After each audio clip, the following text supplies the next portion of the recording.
ಬರ್ತಾರಂತೆ. ಯಾರು? ಶ್ರೀರಾಮಚಂದ್ರ ಪ್ರಭು. ನಮ್ಮ ಭಾರತ ದೇಶದಲ್ಲಿ ಹಲವಾರು ಕಡೆ ಅಂತಂದರೆ ಪ್ರತಿಯೊಂದು ಪ್ರದೇಶದಲ್ಲೂ ಏನೋ ಇಲ್ಲಿ ರಾಮ ಅರಣ್ಯವಾಸಕ್ಕೆ ಬಂದಿದ್ದ.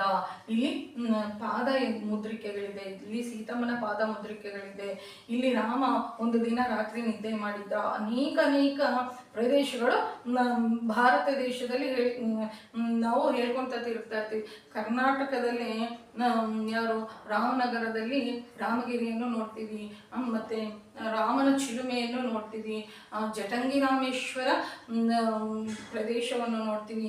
ಹಲವಷ್ಟು ಕಡೆ ಶ್ರೀರಾಮಚಂದ್ರ ಪ್ರಭು ವನವಾಸ ಸಮಯದಲ್ಲಿ ಇಲ್ಲಿ ಬಂದಿದ್ದ, ಇಲ್ಲಿ ದರ್ಶಿಸಿದ್ದ, ಇಲ್ಲಿ ಸಂದರ್ಶನ ಮಾಡ್ಕೊಂಡು ಹೋಗಿದ್ದ ಅಂತಂತಂದು ಪ್ರತಿಯೊಂದು ಹತ್ರನೂ ನಾವು ಕೇಳ್ತಾ ಇರ್ತೀವಿ. ಅಂದರೆ ಇಡೀ ಭಾರತ ದೇಶ ದಂಡಕಾರಣ್ಯ ಆಗಿದ್ರೆ 10 ವರ್ಷಗಳು ಆಶ್ರಮಗಳನ್ನು ತಿರುಗಿದ್ದಾರೆ ಅಂತ ಅನ್ನೋದ್ರಲ್ಲಿ ಏನು ಆಶ್ಚರ್ಯವೇನೋ ಆಗೋದಿಲ್ವಲ್ಲ.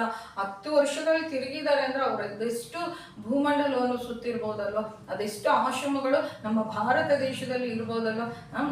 ನೆನೆಸ್ಕೊಂಡ್ರೆ ಎಷ್ಟು ರೋಮಾಂಚನ ಆಗುತ್ತಪ್ಪ. ಆಗ ಸತೀಶ್